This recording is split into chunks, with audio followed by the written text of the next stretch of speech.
Good morning বন্ধুরা, সবুজ moms চ্যানেলের পক্ষ থেকে তোমাদের সকলকে জানাই অনেক অনেক অনেক ভালোবাসা।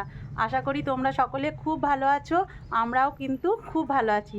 আর ঠান্ডাটা এত পড়েছে দেখো, একদম সোয়েটার টোয়েটার পরে একদম রেডি। আমি কিন্তু একদম চাদর নিয়ে কাজ করতে পারি না।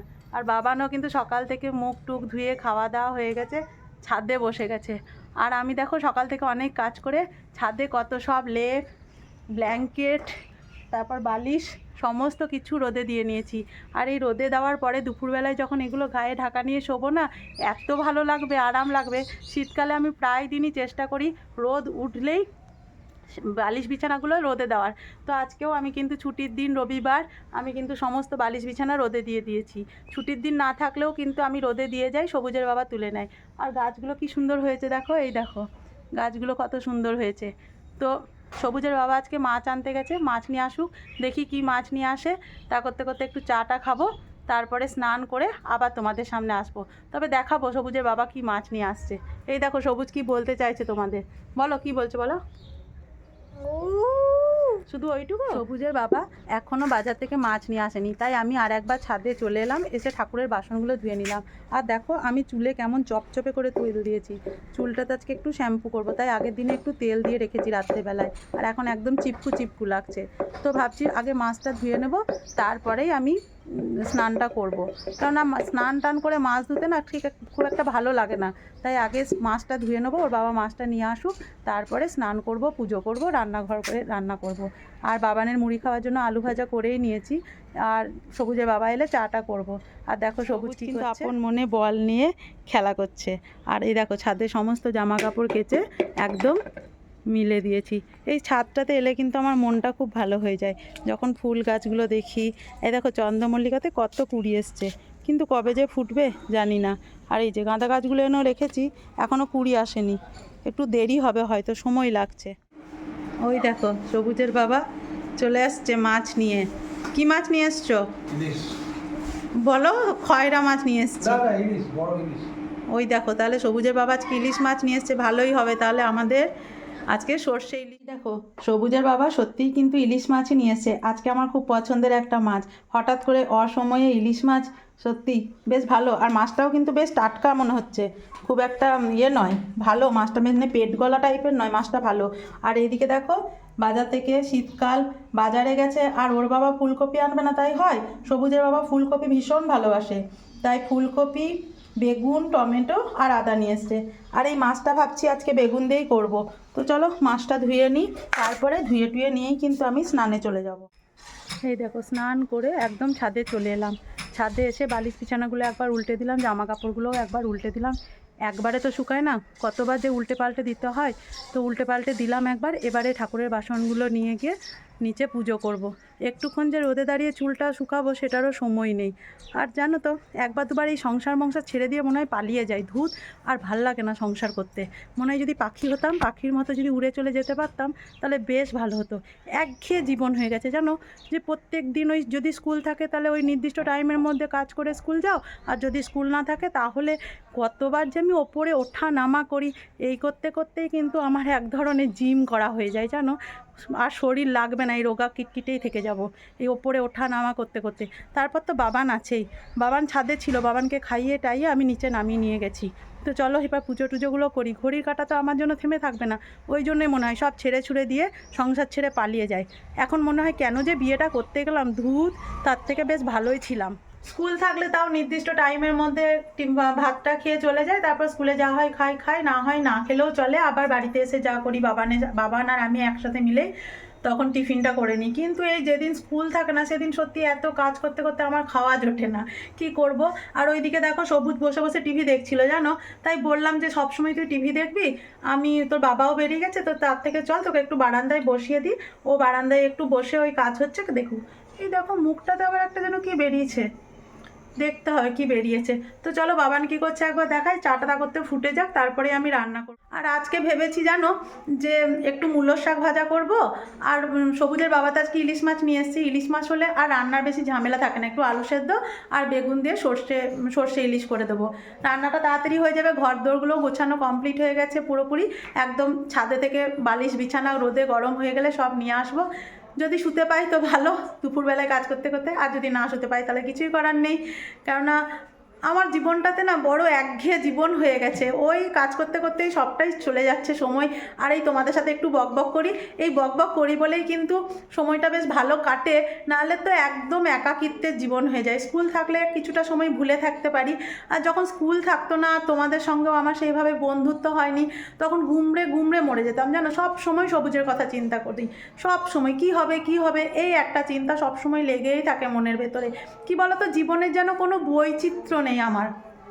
কেন, সবুজ যদি আজকে ভালো সুস্থ ছেলে হতো, ওর স্কুল যেত, ও স্কুলে টিউশন যেত, ওর 5টা বন্ধু যেত, বন্ধু হতো, ওর বন্ধু হওয়া মানেই তার মাদের সঙ্গে আমার বন্ধুত্ব হতো, আমি বেশ একটু হেসে খেলে, কিন্তু সেই জিনিসটা তো আমার মধ্যে নেই। আমি সবুজ আর সবুজের বাবা, এই নিয়েই আমার জীবন। আর স্কুলটুকু যেটুকু যাই, এই স্কুলে যতটুকু গল্প করি, একটু স্কুলে ক্লাস করি, ব্যাস ওই জীবন আমার, আর কিচ্ছু নেই। আমাদের জীবনের বৈচিত্র্যটা হারিয়ে গেছে। এখন তোমরা আছো, তোমাদের সঙ্গে গল্প করে একটু সময়টা আমি কাটাই। চলো দেখবে বাবানকে কি করাচ্ছি, বারান্দায় বসে আছে। আর জানো ওর এত অতিরিক্ত লাল পড়েনি, দেখো ওর থুতনির কাজগুলো কেমন ফেটে ফেটে গেছে, সবসময় বোরোলিন দিয়ে রাখছি। আর ও শুধুই কোথাও যেতে পারে না, সবসময় মা আর বাবাই হচ্ছে ওর জীবনের সঙ্গী। তাই আমাকে দেখলে, ওর বাবাকে দেখলে সবসময় বলে ঘুরতে নিয়ে চলো, ঘুরতে নিয়ে চলো। কিন্তু বলো সবসময় কি আর নিয়ে যাওয়া সম্ভব হয়? চলো চাটা হয়তো, এই দেখো 1 কাপ চা আর একটা বিস্কুট হাতে নিয়ে নিয়েছি, আর মূলোর শাক ভাজাটা বসিয়ে দিয়েছি। জানো আজকে দরজার সামনে শাক বিক্রি করতে এসেছিলো, মূলোর শাকটা এত ভালো আর এত কচি, মানে এখনও মূলো মানে গজায়নি, শুধু শাকটা এত কড়াইয়ে দিলাম আর সঙ্গে সঙ্গে একদম হেজে গেল। এই মূলো শাকটার কিন্তু ভীষণ ভালো টেস্ট হবে। মূলো শাকটা ভাজা বসালাম, আর আমি একটু চাটা খেয়ে নিয়ে তারপরে মাছটা বেগুন দিয়ে করে দিলেই আমার আজকে রান্না তাড়াতাড়ি হয়ে যাবে। আর ভাতটা তো বসিয়েই দিয়েছি, আজকে রান্নার খুব একটা ঝামেলা নেই, আমার তাড়াতাড়ি হয়ে যাবে। যদি তাড়াতাড়ি হয়ে যায় তাহলে বাবানকে নিয়ে একটু ছাদে খেলা করব। কিন্তু টাইম জানো ঘড়িতে কটা বাজছে, 11:30। এই রান্না হতে হতে হয় বাবানকে আর খেলানো হবে না, হয়তো বাবানকে নিয়ে ছাদে স্নান করাবো, আর তা করতে করতে সবুজের বাবাও হয়তো চলে আসবে। আর আর কিছু না, আজকে তো রান্নার ঝামেলা নেই, তো চাটা খাই একটু। আর জানো তোমরা হয়তো ভাববে যে পম্পা কতবার চা খায়, কিন্তু তোমরা শুনলে অবাক হয়ে যাবে, আমি কিন্তু আগে একদমই চা খেতাম না। মানে চা খেতাম না বলতে, মানে কফিটা খুবই ভালোবাসতাম, আর চাটা খেতাম আমি শুধু সকালবেলায় একবার। সকালবেলা একবার চা খেতাম, আর যখন স্কুল কলেজে পড়তাম তখন তো চা একদমই খেতাম না, বিয়ের পর একটু করে চা খাওয়া শুরু করেছিলাম। কিন্তু আমি যখন 2010 সালে চাকরি পাই, তখন আমার স্কুলের যিনি হেড টিচার ছিলেন তিনি আমাকে চা খাওয়া ধরিয়েছেন। তিনি বলছেন, স্কুলে এসছো চা খাবে না, তাই কখনো হয়? যে তোমার কথা বাচ্চাদের সঙ্গে বকবক করতে করতে দেখবে গলাটা একদম ধরে যাবে, তুমি চাটা খাও। তো ওই স্যারই আমাকে প্রথম চা খাওয়াটা মানে একদম নেশায় পরিণত করে দিয়েছিল। মানে স্যার অনেক চা খেতে ভালোবাসতেন, আর আমি ছিলাম স্যারের একজন সঙ্গী। স্যার চা খেলেই আমাকে বলতো যে তুমিও চাটা খাও। তো স্যারের সঙ্গে থাকতে থাকতে আমিও কিন্তু প্রায় স্যারের সঙ্গে আমি টানা 9 বছর একসঙ্গে স্যারের সঙ্গে কাজ করেছি। তো ওই স্যারের জন্যই কিন্তু আমার চায়ের এত নেশা হয়ে গেছে, এখন আমি চা ছাড়া একদম থাকতে পারি না। আর সত্যিই চাটা যেন একটা এনার্জি টনিক দেয় আমাকে। চলো চা। তো এই দেখো বন্ধুরা, ইলিশ মাছটাতে আমি নুন হলুদ মাখিয়ে রেখে দিয়েছিলাম, এবারে সর্ষে পোস্ত বাটলাম, বেটে এই মাছটাতে ভালো করে মাখিয়ে নিচ্ছি। আর এদিকে কড়াইয়ে কিন্তু আমি বেগুন ভাজা বসিয়ে দিয়েছি, মাছটা আমি ভাবছি এবারে মশলা দিয়ে মাখিয়েই করব। তো এই দেখো একটু ভালো করে সর্ষে পোস্ত বাটা দিয়ে মাখিয়ে নিচ্ছি, আর একটা কাঁচা লঙ্কার একটু সর্ষের তেল ছড়িয়ে দেবো। তো চলো একটু সর্ষের তেল আর লবণ হলুদ কিন্তু দেওয়াই আছে, একটু সর্ষের তেল আর কাঁচা লঙ্কা দিয়ে বেগুন ভাজার তেলেই আমি কালো জিরে আর কাঁচা লঙ্কা ফোড়ন দিলাম। এবারে এই যে মাছটা আমি মশলা দিয়ে মেখে রেখেছি, এই মাছটা এবার আলতো করে আমি কিন্তু কড়াইয়ের মধ্যে দিয়ে দেব।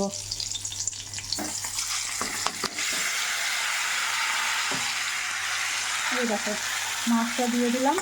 এবার এই মশলা ধোয়া জলটাও আমি এই বাটির মধ্যে যে মশলাগুলো আছে এই মশলা ধোয়া জলটা দিয়ে দেবো। আমি কিন্তু মশলার বাটিটা ধুয়ে, মানে থালাতে যেতে মাখানো ছিল মাছগুলো, সেটা ধুয়ে একদম সুন্দর করে কড়াইয়ে দিয়ে দিলাম। নুন হলুদ মিষ্টি তো দেওয়াই আছে, না মিষ্টিটা দিইনি, মিষ্টিটা দিয়ে দেবো, নিয়ে একদম ঢাকা দিয়ে দেবো। তো চলো ঢাকা দিয়ে দিই, এটা ভাপে ভাপে হোক, ঠিক নামাবার আগে বেগুনটা দিয়ে দেবো, তাহলেই আমাদের ইলিশ মাছ রান্না হয়ে যাবে। বাবান কিন্তু বারান্দায় বসে ওই রাস্তাতে কাজ হচ্ছে সেগুলো দেখছে। হ্যাঁ কি কি বলছে বলো তো বাবান? বাবান বলছে হিসি পাচ্ছে, তো দাঁড়া ওকে আগে হিসিটা করিয়ে নি। দেখছো, এই হচ্ছে পম্পার জীবন। একটুক্ষণ বসবে, তার উপায় নেই। দেখো খুব হিসি পেয়ে গেছে, তার জন্য কিন্তু দুলতে শুরু করে দিচ্ছে। এগুলো হচ্ছে এক একটা মানে কি বলবো সিম্বল সবুজের। এই দেখো, একবার দুবার যদি মনে হয় নিজের মতো করে সময় কাটাই, সেটা হয় না। ইচ্ছা তো হয় বলো যে একবার শুধুমাত্র নিজের জন্য সময়টা কাটাই, কিন্তু উপায় নেই। সংসার এমন একটা জিনিস, সংসার করেছো মানে নিজের জন্য সমস্ত কিছু ভুলে যাও। তো সব কিছু ভুলে শুধু ছেলে, স্বামী, ঘর, সংসার এই নিয়েই থাকো। কি জানি কতদিনে একটু নিজের মতো সময় কাটাবো।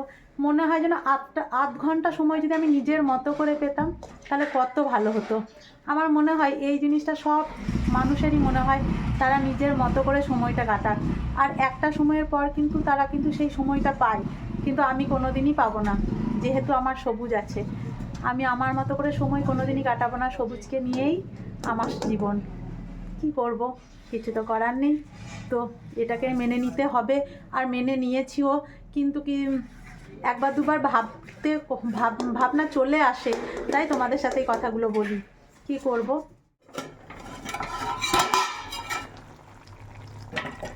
এই দেখো, আমার ইলিশ মাছ কিন্তু একদম রেডি হয়ে গেছে। বেগুনও দিয়ে দিয়েছি, আর এই চেরা 3টে কাঁচা লঙ্কা দিয়ে দিলাম। ব্যাস, আমার ইলিশ মাছে কিন্তু খুব সুন্দর সেন্ট বেরিয়েছে। তো চলো এবার ঢাকা দিয়ে দিই, অফ করে দিই গ্যাসটা, নিয়ে ছাদে গিয়ে একটু বালিশ বিছানাগুলো উল্টে দিয়ে আসি। তো এই দেখো বন্ধুরা, রান্না করার ফাঁকে আমি একটু সময় পেয়ে গেলাম। তাই সময় পেয়ে গেলাম বলে আর বসে না থেকে শর্টস বানাবার চেষ্টা করতে লেগে গেলাম। এখন ফেসবুক, ইউটিউব বা স্টোরি খুললেই কিন্তু অ্যানিম্যাল মুভির যে ট্রেন্ডিং সং চলছে, সেটার উপর সবাই কিছু না কিছু বানাচ্ছে। তো আমিও আর বসে না থেকে আমিও অ্যানিম্যাল মুভির ওপর যে ট্রেন্ডিং সংটা চলছে, তাকে ঘিরে একটা শর্টস বানালাম। আর এই সংটার উপর নাচ করতে গিয়ে আমি যে কতবার ফেলিওর হয়েছি, তোমরা তা আমার দেখো বোতলটা কেমন করে পড়ে যাচ্ছে, আর নিজেই হেসে কুটি কুটি খাচ্ছি। এটা দেখেই তোমরা বুঝতে পারছো যে আমি কতবার ব্যর্থ হয়েছি এটা করতে করতে। কিন্তু ফাইনালি আমি করতেও পেরেছি, আর সেটা আপলোডও করা হয়ে গেছে। আর এটা দেখার জন্য তোমরা অবশ্যই আমার চ্যানেলে এই আপলোড করা ভিডিওটা অবশ্যই দেখতে পাবে। তো দেখতে থাকো। আর এটা করার পরেই দেখো করা হয়ে গেছে, আমি ছাদে চলে এসেছি। আবার ছাদে জামা কাপড়গুলো গুছিয়ে টুছিয়ে নেব, বাকি কাজগুলো করে নিতে হবে। আর শর্টস বানাচ্ছিলাম বলেই কিন্তু এত সুন্দর করে সাজুগুজু করেছিলাম। তোমরা হয়তো হঠাৎ করে ভাববে যে ভিডিওর মাঝে পম্পা এত কেমন সেজেগুজে কেন চলে এসছে, এই কারণেই সেজেছিলাম। আর আমি ছাদে সব জামা কাপড়গুলো তুলে নিয়ে ছাদে ভাঁজ করে নিয়ে একদম নিচে নেমে যাব। আবার নিচে নিয়ে যাব, তারপরে আবার গুছাবো। তার থেকে একবারে গুছিয়ে নিয়ে নিচে নেমে গেলে কি হবে বলো তো, আর নিচে গিয়ে কাজটা থাকবে না। এটা করে নিয়েই কিন্তু আমি আর সবুজের বাবা খেতে বসে যাব। তারপরে আজকে আবার জানো তো স্পেশাল দিন। আজকে হচ্ছে ওই পিঠে করার দিন, মানে আজকে অঘ্রাণ মাসের সংক্রান্তি। তো আমরা ওই যে সরু চাকুলি পিঠে বলে না, সেটা তৈরি করব। তাই দুপুরে আজকে আর আমার শোয়া হবে না, চালটা বেটে রাখতে হবে, এসব করতে হবে। চালটা ভিজিয়ে রেখেছি, আতপ চাল, সেদ্ধ চাল আর বিউলির ডাল, আদা, কাঁচা লঙ্কা সব একসঙ্গে বেটে নিয়ে সন্ধেবেলায় আবার পিঠে তৈরি করব। সবুজের বাবা আবার এই পিঠেটা খেতে ভীষণ ভালোবাসে, তো কম করব বললেও হবে না, একটু বেশি করেই করতে হবে, যেহেতু ও পছন্দ করে। তো চলো এগুলো ভাঁজ করে নিয়ে তারপরে ভাত খাবো। তারপরে যদি সময় পাই 10টা মিনিট পিঠটা একটু বিছানায় দেব, তারপরেই পিঠে করতে শুরু করতে হবে। তো আমার ভিডিও যদি ভালো লাগে তাহলে অবশ্যই একটা লাইক, কমেন্ট আর শেয়ার করে দেবে। আর তোমরা যদি চ্যানেলের প্রথম দর্শক হয়ে থাকো, তাহলে সাবস্ক্রাইব করে দিয়ে সবুজ মমস চ্যানেলের পাশে থাকবে। আর যদি ফেসবুক পেজ থেকে দেখে থাকো, তাহলে অবশ্যই পেজটাকে ফলো করে দিও। এই দেখো, এই জামা কাপড়গুলো কিন্তু আবার আয়রনও করতে হবে, কখন যে কী করবো জানি না। তো আজকের ভিডিওটা এইটুকুই থাক, পরবর্তী ভিডিও নিয়ে খুব তাড়াতাড়ি তোমাদের সামনে চলে আসবো। টাটা।